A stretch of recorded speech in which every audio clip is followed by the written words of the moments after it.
Teammates, we are back once again. If this is your first time listening to the Move Swiftly podcast, welcome to the #1 show on innovative teamwork. Great to have you. Looking forward to having you back for more. To my regular listeners, here we have again incredible guest that's doing some absolutely amazing work. And I want you guys, because again, I know you guys are used to me saying that now and you're used to guests delivering. It's very important that you understand the power of, your come up story and, how like finding your audience, creating content, all of that kind of stuff. We're getting ready to dive into. Her name is Miss Elona. It's Elona Lopari, correct? Yes, it is. The founder of the Life School and listen, I've been looking at your stuff all day. I'm excited to just talk to you, even just from a perspective of wanting to figure out how to build life schools, be a part of your organization, be a part of what you're doing. So all that being said, welcome to the show. Great to have you.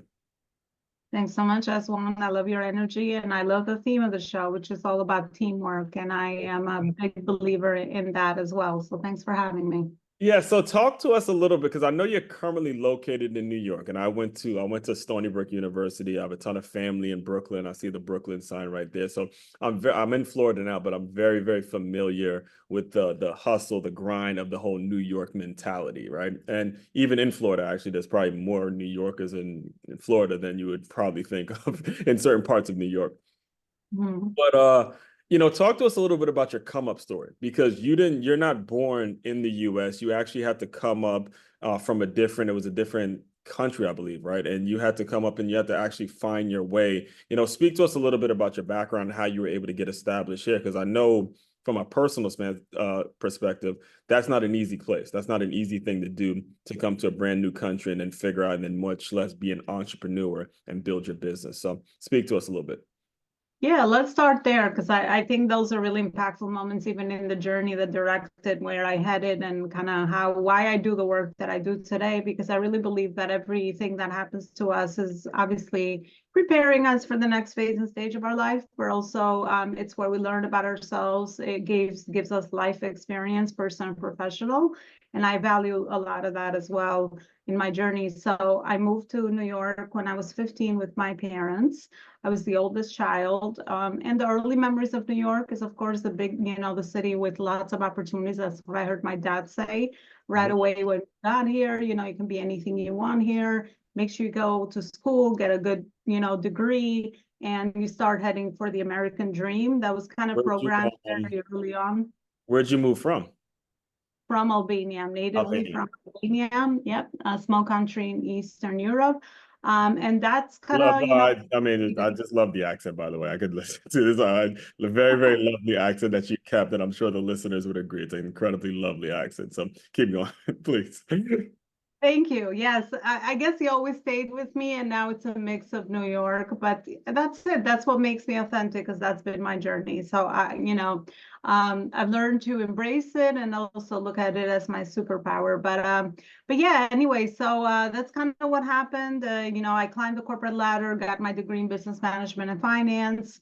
Earlier memories, of, I guess, challenges that I saw was obviously I had to get a job very fast. I had to start contributing to the family at 15 and all of those things. So I grew up pretty fast with a lot of responsibility, which actually made me a great problem solver very early on. And I didn't know, obviously, this was going to serve me really well in my professional trajectory, so to speak, not only as an entrepreneur, but also the company I work for. I started climbing the corporate ladder. I also happened to be in a good company where they were in growth mode. So they were looking for people like me that, wanted to grow. That's also been a common theme for me. I always, I get bored fast. So I like to, embrace new challenges. I like to learn. I'm very curious. So that's kind of how I got promoted within the company in different roles. I did marketing, HR, sales, and then my latest one was executive C-suite leadership role. However, every journey comes to an end. I started to feel very unhappy, actually, with where I was. And it's one of those things, right? You feel like you get to the top and you're like, okay, I made it. This is it, Dad. I got the American dream. However, I was feeling very unhappy on the inside. Whatever success I had on the outside was really not, it was conflicting with how I was feeling because obviously I encountered burnout, anxiety, a lot of those, high pressure things that happen when you are at those positions.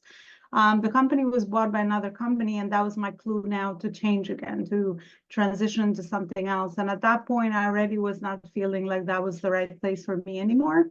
So that's kind of where I started looking into other avenues, and it didn't feel right for me to go back and put a lot of my experience with working for another company. So I said, let me try entrepreneurship.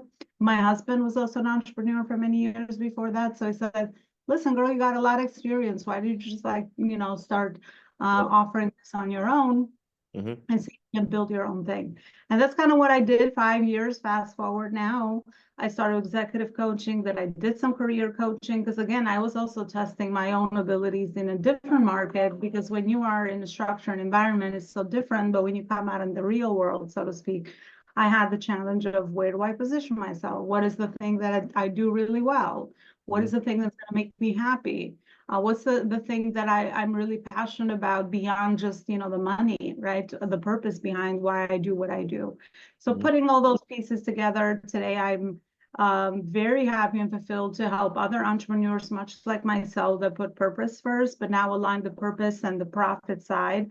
And I just put together a lot of my experience in scaling companies with helping them do just that. So they built a independent company that eventually moves the CEO outside of the company and can run on its own, but also really do more good in the world. And then the CEO can decide, what would be the next step beyond that, whether it's exiting or, leaving that company as a legacy to, their family or loved ones, or whatever decision it is, as long as the company is independently running and also creating more impact and doing good with the service aspect, because I love the service industry and I stay in that. So it's kind of a little bit about Well, thanks. Thanks. how.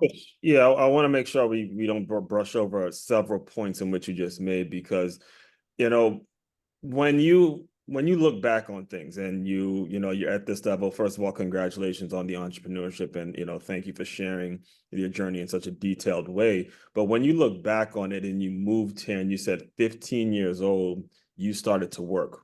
That, just like my sister, the same thing. In fact, no, my sister was like 13 years old when she started to work, has not been without a job since, right? I'm curious to know, especially as, hear your perspective on this when it comes to someone that gives advice and, talks to people about burnout and making sure they're actually, doing rewarding work. Do you attribute those hours at 15 and, just constantly not just being a regular teenager and enjoying your life, do you attribute that to leading to the burnout when you were with that company, and that may have been a problem? And how would you say you navigate that decision, especially for a parent who may be dealing with a child that's maybe working too many hours, or a kid who's not working up? How do you kind of structure that conversation when you've been through it on your own? I love your conversation, because that's actually been my journey, and this, a positive and a negative. I believe You're in the on the law. number one show, Innovative Teamwork, girl. This is what we do. This is what we Yeah, do. I love that, because again, I mean, that's kind of how I would answer that, AC. I feel like there's always two sides of anything that we do, whatever we choose to do, right? And some of my decisions early on were unconscious. Like, I thought, like, okay, obviously I'm at the age where I can help. So I started getting my first couple of jobs, obviously without a high pay or any of that, because I didn't have any of the experience. But the positive side is that it taught me discipline. It taught me strong work ethic. It taught me how to stay persistent, determination, because obviously there was a lot of, fear, and I was young and all of these different things. And I even did things that I didn't really enjoy, right? Exactly. But all of that was part of that experience, which now today, because I built those habits early on, to me, it's just like who I am. I can't detach the two things, right? And it's a habits that I built early on. So obviously it was easier for me to even move through the discipline required to be successful at the corporation I work for, or even as on my own as an entrepreneur, which is even harder. And discipline is really important.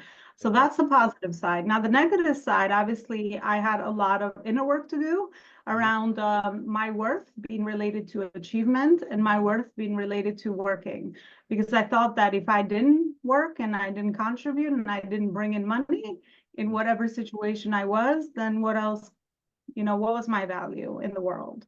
So there was a lot of that happening, which is where anxiety was coming from, which is where the hustle thing is coming from. Like I need to work hard, work hard. And I had, this mindset belief for the longest that in order to get the things I want, I have to work hard. I had no idea that there was other ways to do this stuff. Right. So that's kind of where I would run into burnout and anxiety and like, just being just a workaholic at certain phases of my experience. So that was the negative side of your question. But the positive obviously is that, I did gain very strong work ethic early on, and it just made me very skilled because just like anything, the things will repeat. You don't realize it, but you're just learning.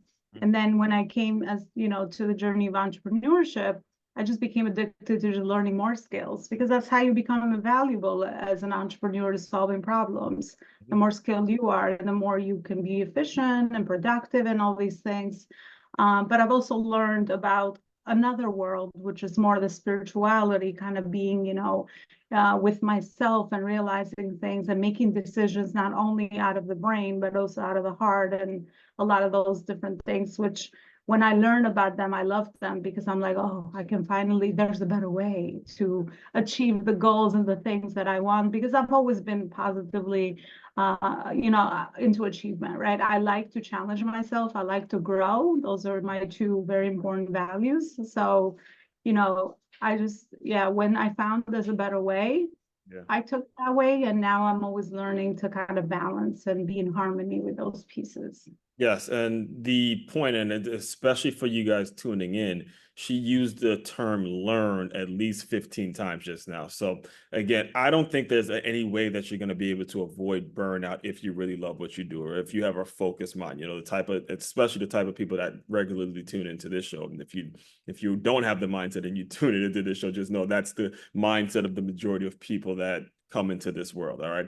You're going to want to do what you love. You're going to want to go out and work. You want to go out and grind and do all your things, but the learning component has to be there, or you will get taken advantage of. Just like you said, 15-year. I mean, I could only imagine a boss that sees someone like you that's willing to put in the work at 15 in their mind. Okay, that's a person doing work that they know she may not be ready for. A lot of stuff that they don't feel like doing because you're willing to do it. And not that you don't want to do it, but you got to be learning in the process. It's the learning process that's so important, and I always use my sister as an example there because she was a daycare counselor at my elementary school. Like she would drop me to school and then go work as a daycare counselor. But now, she's one of the high people that's running Kaiser Permanente, and the component of it, taking care of your kids, taking care of your family, the healthcare, all of these things she was learning in the process. So the long and the short of it is, whenever you go out and you take on a certain venture, the learning has got to be there before you. And you got to get paid. I get it. You got to make sure you're paying your bills. I'm not telling you go out do anything for free, but I'm making sure you understand the importance that you have to learn something every single day, or you will lose. And that brings me to the next point that I wanted to talk to you about. Something that you just mentioned is the fact that you said your husband was also an entrepreneur, while you were going through what you were going through, and then it becomes a situation where you were seeing this example. But I do know for a fact, being an entrepreneur myself, it is challenging to merge those two lives in terms of one entrepreneur and the next entrepreneur. So can you speak a little bit about how you were able to create balance there as you got older, as you left that company? And then, all right, entrepreneurship is like, hey, you got to eat what you kill, and we got to figure it out. I know New York ain't cheap. So, Yeah, and we've had our moments for Yeah. sure, but I guess I did it more the safe way, right? When I was able to, I built my company 2 years while I was still working because obviously I got very skilled at the position that I worked Yes, for. So exactly. Yeah, yeah. I was always very strategic. That's actually how my mind works. So I'm like, okay, here's the plan. Here's what I want to do. Now, what are the steps to get me there? I'm not so much of an impulse, like decision maker. That's not how I make decisions. So that's kind of what I did. I hired someone to figure out, okay, how do I put the pieces in place? A mentor, And then on the other side, I was still working and then aligning my, removing myself and my time from things that I didn't need to focus on so that I could grow it. And then when I felt comfortable enough, I made the leap. Now, that does not mean that everything stays steady in entrepreneurship, right? I still had my ebbs and flows with income and inconsistency. However, I think as far as the relationship is concerned, it connected us further because now we're in a, common journey. When you work for someone and when you work for yourself, it's honestly two different mindsets, Yeah. two different, ways that you look at the world. And I think that connected us and it made us more appreciative, I have more appreciation for myself. I'm like, oh my gosh, I've been doing Yeah. this for some years, especially on the days where I didn't see the light at the end of the tunnel or had to learn new skills again. And, it felt like challenging because anything new, it's uncertain, right? And it's not always daisies and rainbows. So on those days, low level blame, I'm like, oh my gosh, you did this to me. Like, I can't believe it. This is so hard. I want to quit and I want to go get a steady paycheck. Yeah, it is easy to go I back had to those moments. that mindset. Yeah, and it's the moments, and it actually it makes me think of a book titled "Mindset" by Carol Dweck, and she ended it by saying they worked happily ever after. They didn't live that; they worked happily ever after, not lived happily ever after. And I love that distinction that she actually made because too often, and I teach now at the school, too often do we teach kids the kind of a negative connotation when it comes to work. But if we can associate like work being a positive thing to young people, they can start these conversations a whole lot earlier. You can really start thinking about, all right, what it is I want to do. Like my niece was maybe, at least she was what, 10 or 11 years old, she started selling candles. Like her and my sister are making candles, selling it, pushing it. One Christmas, man, she made a killing, man, just doing it. So, you can always do something in regards to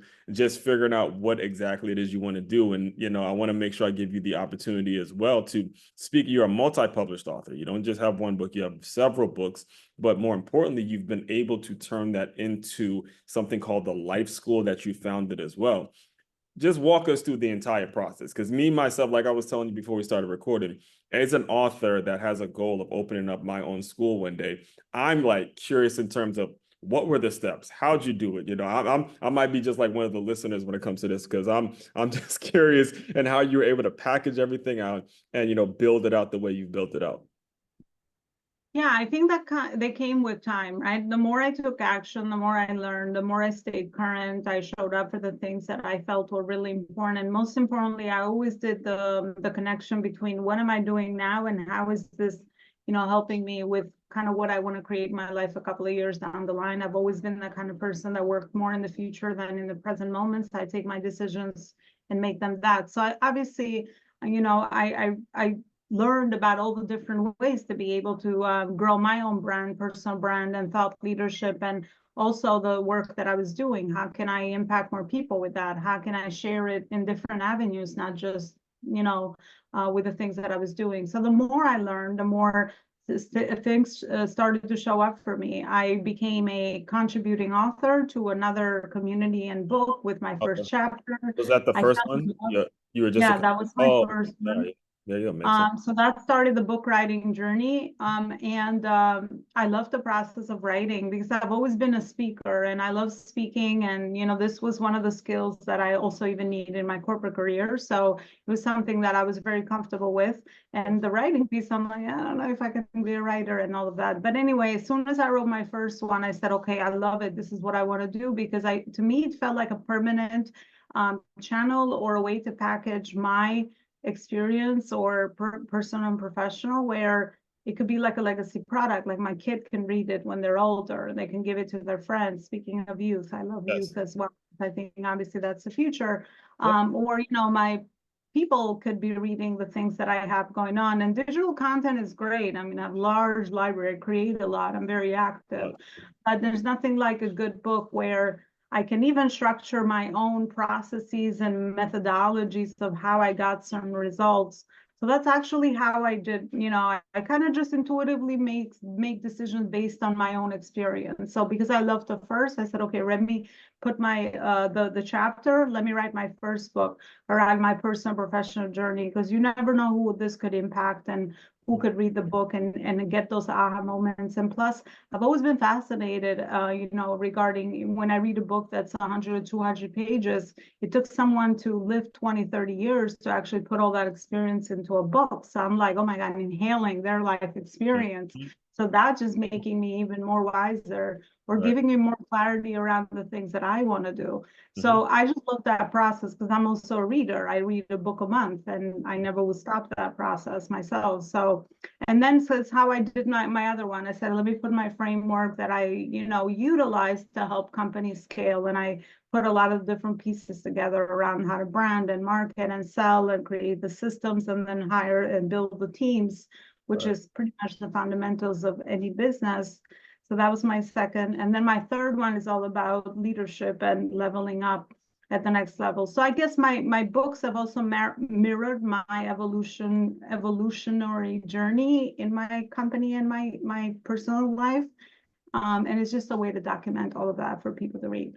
Yeah, so there's an important point I want to make sure that I make to any aspiring authors out there as well, is that when you're talking about thought leadership, it is not necessarily about your story as much as it's about how it's going to impact readers. And I've heard several coaches tell me this on multiple occasions, is no one actually cares that much about your story until you can organize it and package it in a way that's going to be beneficial to them, and then you're able to serve your people in the best way that they want. And this is important as well, because I actually just had a guest on, the previous guest that was on.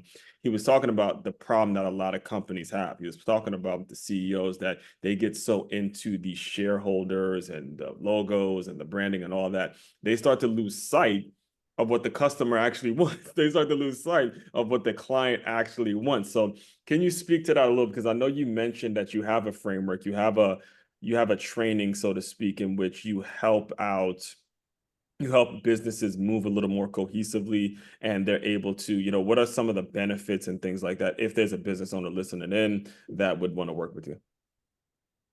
Yeah, absolutely. So I utilize the framework of branding, marketing, sales systems, and team, and connecting all of those. Obviously, with always with keeping the end in mind and collecting, understanding, and being clear around the vision, mission, and values of any company, and how that aligns with a lot of the metrics that drive profit. Because you do need both of those for the company to be sustainable, for the company to utilize a lot of those funds for other things, maybe start a nonprofit, maybe align their business model to another social cause that they care about, right? All these other things that usually most people that are very, driven to contribute and help and serve are always attracted towards. So those are the things. But back to kind of what you talked about, I think I've always led myself, or kind of seen the people that I worked with that always worked on this growth and continuous improvement of their service, Mm-hmm. to always be very consumer focused and centric. Because as long as you're focused on always improving what you're doing, you're Mm-hmm. always going to be improving the results and the transformation that you're able to give your customer.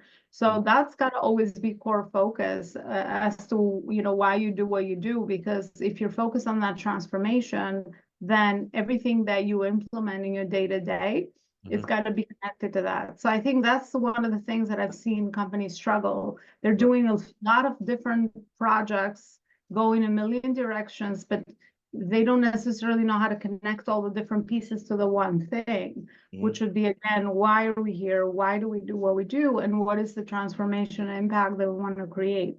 Yeah. So as soon as you can focus and get to the core and get grounded, when you might be in growth mode, which is pretty challenging because there's a lot of chaos. There's a lot of, sometimes you got to break down all the older structures and systems to Mindset. rebuild.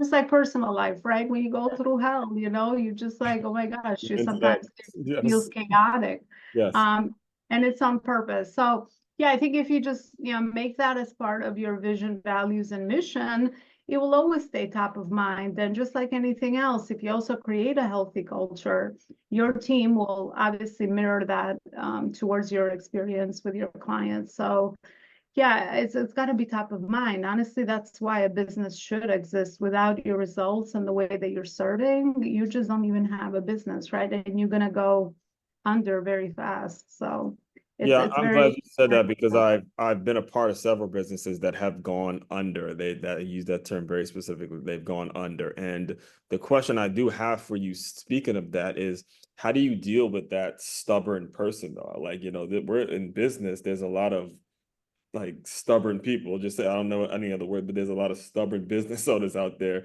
that you would try to present this to them, but it's hard to kind of crack that nut. How do you work around it, or still able to get the client and deal with that issue? I don't look at it that way. To me, if someone is problem aware and solution aware, then that's obviously those are the best clients that we all want, right? Because they're just like, okay, I have a problem, and Yeah, we would love I, though. If I all the clients will. I I love how you trust said you all the enough clients to be able will. to help me solve it. Right. And then the stubborn piece is like, I guess they haven't reached that pain point in their journey to act on it. Mhm. Right? So it's okay. It's their own journey. I don't take it personal.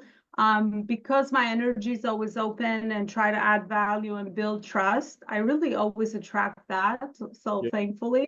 And every time I do attract more of the other side, maybe there's actions that I'm taking to be able to match that. And I kind of take a look at my own ways that I operate, or even my teams. So I think if you just, stay open and just don't take anything personal. If someone is stubborn, I mean, I know a lot about neuroscience. Maybe they had bad experiences, they're closed off, and you Hmm. know, being Actually had there and Catherine to McCord. have We had her empathy. on the show, or we had her on the show a couple of weeks ago.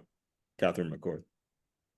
But Yeah, no, exactly. So lead with empathy. Lead with empathy. Try to not judge people, because I know how easy it is when you're frustrated to just be like, oh my gosh, you're a pain in the butt, and all of that. But um, and be clear on your expectations, right? Because the more clear you are at communicating, the more the other person understands that these are the how we're going to operate if you decide to go into that type of relationship. But boundaries are going to be very important if you have that type of relationship. But you can choose to go in or not, right? Because just like clients choose us, I choose whether do I want to work with somebody or not. And I never build my business out of lack or scarcity or hustle mentality of like, oh my God, it's only this one client, or my competitor is going to take my client. I don't operate in those low level stuff. To me, is a big world. Everybody's on their journey. right. There's enough for everyone. There's resources. My own authenticity will attract the right person for me, even though me and you could do the same. Like Mm. there's certain like bigger macro stuff that I believe that I just don't sweat the tiny little stuff that I really feel like it's a waste of energy, because this stuff is bigger than our little brain trying to work under scarcity because we might need the money, or we just, I don't know what motivation you can have to bring in just anyone and everyone. You shouldn't work with anyone and everyone. You shouldn't be for everyone and anyone. And the more clear you are around what are your values and you operate under those, the more you'll start to have the right people around you. And if people don't gel with that, it's going to be very clear. Maybe your values and my values are in conflict, and I don't think we can work together. And that's it. It's very simple. It's all about human relationships at the end of the day. Yeah, and you also actually just mentioned something as well when it comes to just staying top of mind. Because if you do run it, there are certain situations where a person just may not be ready. Things change in life happens, and staying top of mind is something that's your job to do as a business owner. It's your job to make sure you are staying top of mind with people by constantly putting out content. So, I want to be very respectful of your time. Can you just tell people, what's next? What do you see coming out the pipeline? Where do you see your business and everything you're doing in the next 10, maybe 5, 10 years? Yeah, absolutely. And I think serve, right? Because if you have that mindset, just people, we all go through a lot of different things, and just, be in service. And if that's your belief and value, then eventually, if you are at the right time in the right moment when the person is looking for you, they're going to be there because you've done your job. They can find me at elonaloparicoaching.com. I have a couple of free resources for people that are looking to scale their companies, or maybe they're at the phase of growth where they don't have the consistency yet with their sales. Those are really the two main problems. So why people come to me. They either, don't have consistency with their cash flow or sales, or they already have been past that stage and now they're more in mature stage and they're kind of like stalled at a certain level and Right. they're looking to get to the next level. So those are the two things. As far as my vision and plans, I'm always going to grow my company. I've just expanded more of my teams. I just expanded to new markets. Europe actually. That's kind of what my plans are. And yeah, so I mean, that's kind of what I'm always focused on: expansion, scaling, and ensuring that I stay focused around those values, vision, mission that we have to ensure that we help entrepreneurs and CEOs scale their purpose and profits and do more good in the world, and flip the script based on kind of when you compare it to traditional business where it was just strictly profits. There's a better way to do business, and you're going to ensure that you have more profits if you understand how to come out on the other side and align both, and keep that top of mind. So that's kind of what my bigger mission is, and that's kind of where I am. Yes, ma'am. Yes, ma'am. And all that will be included in the show notes as well. So, Elona, the final thing I do with all my guests, all the shows, the way we close out the shows here, is I want you to use your imagination a little bit. You are young 16, 15-year-old teenager. There's the opportunity to go to this party, to go, go to this game, then go to a party, go drink and all, but you got work. I want you to pretend that that teenage girl has come into the Zoom room, give her some words of encouragement, and we'll officially close. Well, if she can do both, I think that would be optimal, because I do feel that every phase and stage of life has its experiences. And someone that always kind of chooses work, so to speak, at that age, obviously you're going to have some of those regrets later on. So if you can, figure out a way to manage your time, that would be best. However, if you're trying to make a decision between the party or going to work, connect that to what you're trying to accomplish in your life. Yes. And if it feels like, in line with kind of what you're trying to accomplish in your goals, then maybe that will make your decision. But I don't think it's like a clear-cut thing. Depends on circumstances and situations as well. But looking back now, I probably wouldn't have been so responsible and like hard on myself during certain times. I would have been more curious and playful in all those experiences and testing things, because I think that's at that age, that's what it should be about. And if you don't go through that, you will kind of have your teenage years in the 40s or 50s and all of that. So, I think every phase of life's got its experiences. And I think at that time is, it's important to make mistakes, fall, get up, test things and all of that. As long as you have good people around you, and you're always, trying to understand sort of where you're heading and why it's important for you. I think those are the things that keep you in compass and in check.